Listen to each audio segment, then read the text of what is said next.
نحمده ونصلي على رسوله الكريم أما بعد فأعوذ بالله من الشيطان الرجيم بسم الله الرحمن الرحيم وقال الذين كفروا لا تسمعوا لهذا القرآن والغوا فيه لعلكم تغلبون صدق الله العظيم۔ درس کا عنوان ہے قرآن کریم کی بے حرمتی اور امت مسلمہ کی ذمہ داری۔ قرآن کریم خالق کائنات کا وہ عظیم النظیر کلام ہے جس کے نزول کی ابتدائی سالوں کی چند صورتوں نے ہی پوری دنیا کو ہلا کر رکھ دیا۔ اس کے اعجاز اور فصاحت و بلاغت نے مخالفین پر سکتے کی کیفیت طاری کر دی۔ قرآن کریم نے پوری دنیا کو چیلنج کیا کہ اسے خالق کائنات کا کلام نہ سمجھنے والے اس کی چھوٹی سی صورت کی کوئی مثال پیش کرے، لیکن عرب و عجم، مشرق و مغرب کے سخنور، بلند پایا شاعر، فصاحت و بلاغت کے امام، علم و فن اور لغت و ادب کے ماہرین قرآن کریم جیسی چھوٹی سی صورت بھی پیش کرنے سے قاصر رہے اور قیامت تک عاجز رہیں گے۔ یہ کلام انشاءاللہ العزیز تا ابد اپنی مکمل آب و تاب کے ساتھ درخشاں و تابندہ رہے گا۔ قرآن کریم کے اس غیر معمولی اعجاز و تاثیر کی وجہ سے مخالفین اسے سحر اور امام الانبیاء حضور خاتم النبیین صلی اللہ علیہ وسلم کو معاذ اللہ ساحر کہتے تھے۔ قرآن کریم کی آواز بجلی کی طرح سننے والوں کے دلوں میں اثر کرتی تھی، جو سنتا تھا فریبتا ہو جاتا تھا۔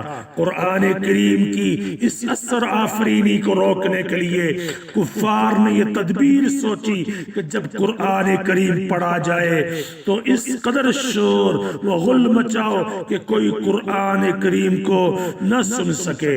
اس طرح ہماری بک بک سے قرآن کریم کی آواز دب کر رہ جائے گی۔ قرآن کریم سورہ حامیم سجدہ میں کفار کی اس احمقانہ تدبیر کا ذکر کیا ہے۔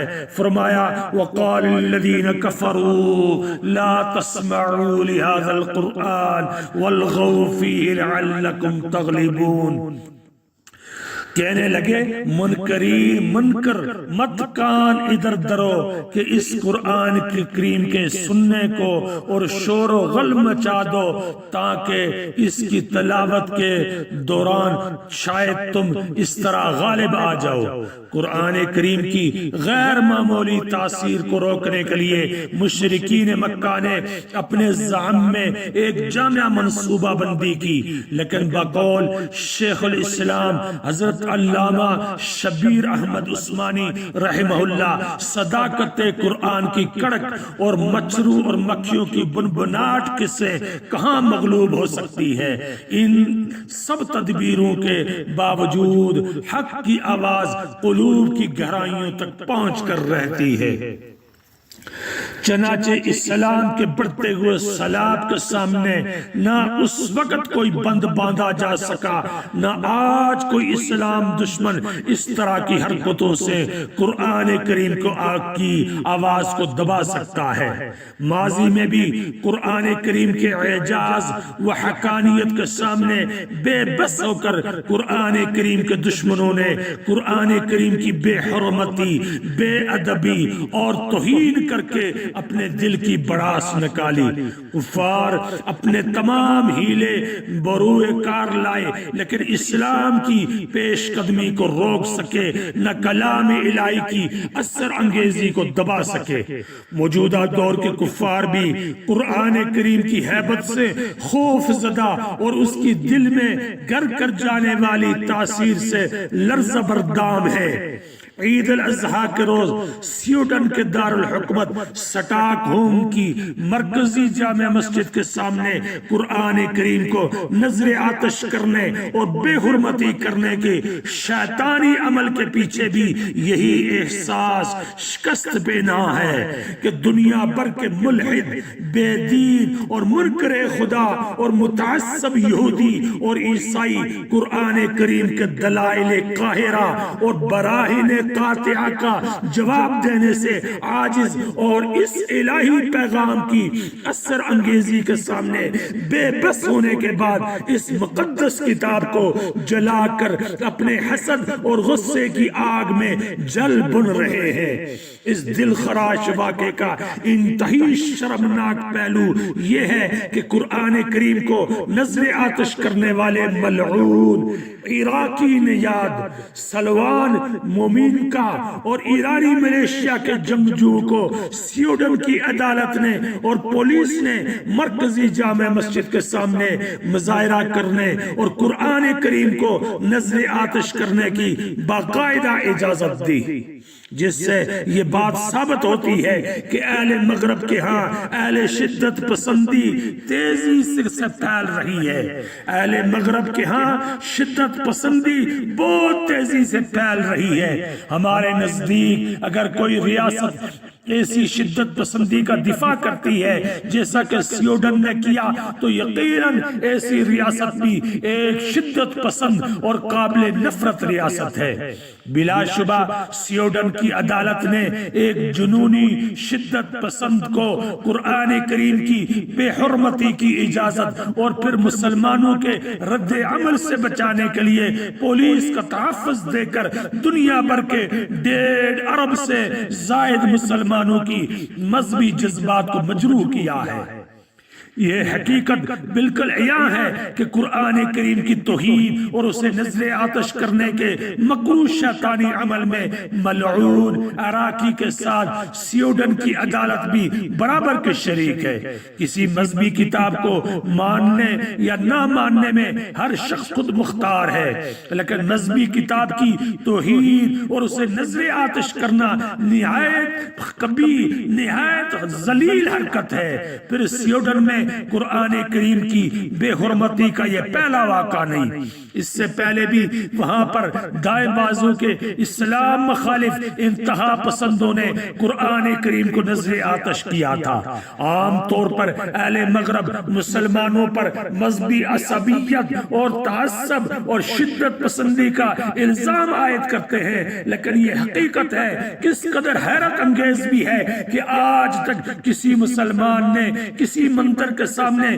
گیتا یا کسی گردوارے کے سامنے گنت یا کسی چرچ کے سامنے بائبل کو نظر آتش نہیں کیا، جبکہ مغرب میں ماضی قریب میں ہالینڈ اور ناروے اور سویڈن اور امریکہ میں قرآن کریم کو نظر آتش کرنے کے متعدد واقعات پیش آ چکے ہیں۔ 2021 میں امریکی پادری ٹیری جونزا اور 2019 میں ناروے میں یہودی لاداس تھیوسن نے سر عام قرآن کریم کو نظر آتش کیا تھا۔ شمس العلماء حضرت مولانا شمس الحق افغانی رحمہ اللہ کے خطبات میں ہے کہ بر صغیر میں انگریزوں کے دور اقتدار میں بھی بعض پادریوں نے قرآن کریم کے نسخوں کو جلا کر ایک کبیر مہم شروع کی تھی، لیکن جلد ہی انہیں اپنی حماقت کا احساس ہو گیا کہ جس کتاب کے لاکھوں حفاظ روح زمین پر موجود ہوں اسے ختم کرنے والے خود ختم ہو جائیں گے، لیکن قرآن کریم تا ابد رہے گا۔ جس کتاب کے دشمن آج تک ایڑی چوٹی کا زور لگا کر اس کی زیر اور زبر میں تبدیلی نہیں کر سکے، وہ اسے مٹانے کی ناپاک آرزو میں کیسے کامیاب ہو سکتے ہیں؟ قرآن کریم اور حامل قرآن پر حفاظت خداوندی کا سایہ تا قیامت رہے گا، اور ان کے دشمن بغض و عداوت کی آگ میں جلتے جلتے جہنم واصل ہو جائیں گے۔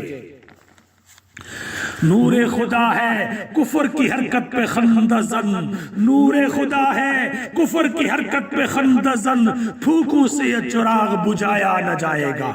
حرمت قرآن کا مسئلہ ہو یا ناموس رسالت کا، ان پر اسلام دشمنوں کے حملے 1.5 ارب سے زائد مسلمانوں کے قلوب کو چھلی کرتے ہیں۔ اسی موقع پر ایک مسلمان کے دل میں ایمان کی سطح کا اظہار ہوتا ہے۔ اگر خدا نخواست یہود و نصارہ اور اسلام دشمنوں کی ایسی ناپاک حرکات پر بھی کسی ایمانی غیرت اور جذبے کا اظہار نہیں ہوتا تو بلا شبہ ایسے دل میں رائی کے دانے کے برابر بھی ایمان موجود نہیں ہے۔ یہاں ہمیں اس تلخ حقیقت کا بھی اعتراف کرنا چاہیے کہ دنیا کے نقشے پر اس وقت 57 اسلامی ممالک کے باوجود کوئی اسلامی ملک ایسا نہیں جسے آج کی اصطلاح میں سپر پاور کہا جا سکے۔ اگر مسلمان وَأَعِدُّوا لَهُم مَا اسْتَطَعْتُم مِّن قُوَّةٍ سورہ انفال قرآن کریم کے اس حکم کے مطابق تم تیار کرو ان دشمنوں کے مقابلے میں قوت جس قدر ہو سکے، قرآنی حکم پر عمل پیرا ہوتے تو آج انسان نما کسی شیطان کو ایسی ناپاک حرکات کی جرت نہ ہوتی۔ تاہم ان ناپاک جسارتوں کو روکنے کے لیے چند اقدامات کی فوری ضرورت ہے۔ نمبر 1، قرآن کریم اور صاحب قرآن کی شان میں گستاخی کرنے والے ممالک کی مصنوعات کا مکمل بائیکاٹ کیا جائے، جیسا کہ مصر کے جامعۃ الازہر نے عالم اسلام سے اپیل کی ہے کہ سویڈن کی مصنوعات کا مکمل بائیکاٹ کرے۔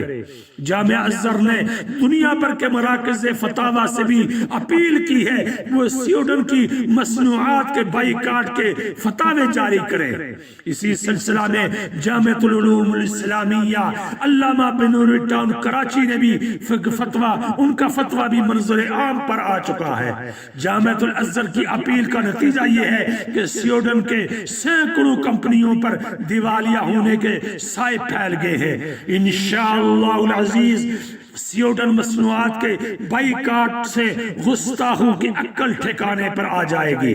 نمبر 2، مسلمان ممالک غیرت اور جرت ایمانی کا مظاہرہ کرتے ہوئے سویڈن کے سفیروں کو ملک چھوڑنے کا حکم دے، جیسا کہ اردن اور مراکش نے کیا ہے۔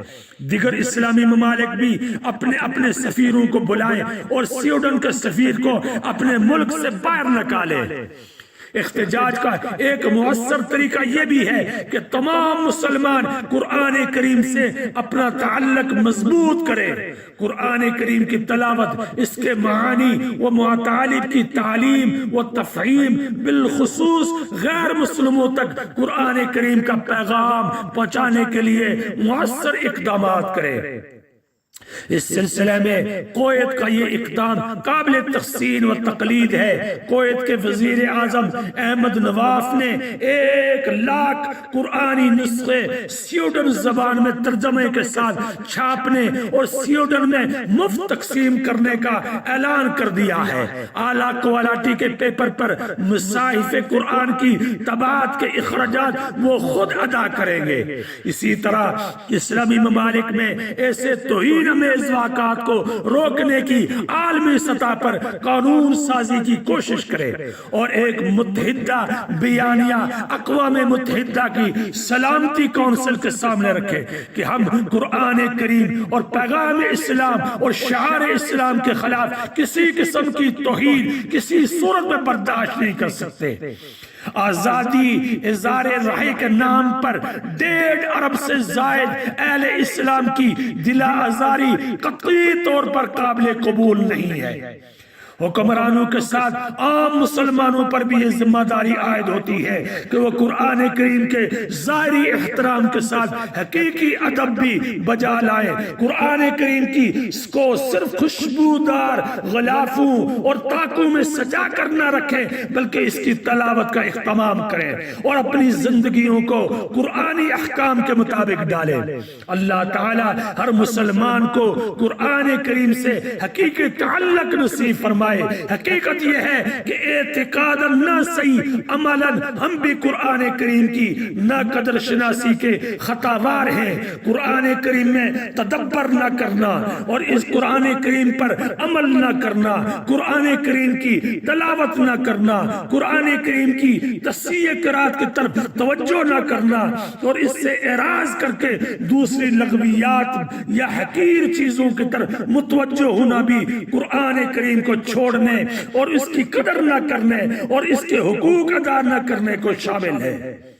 جو والدین ہر وقت اپنے بچوں کو صرف دنیاوی تعلیم کے لیے کوشاں رہتے ہیں، یہ طرز عمل ان کے لیے لمحہ فکریہ ہے۔ ہماری گزارش ہے کہ اس عثمانی قرآن چینل کا یہ پیغام اقوام عالم تک پہنچانے کے لیے اس کو لائک و شیئر کریں۔ اللہ تعالیٰ آپ کو جزائے خیر عطا فرمائے۔ وآخر دعوانا ان الحمد للہ رب العالمین۔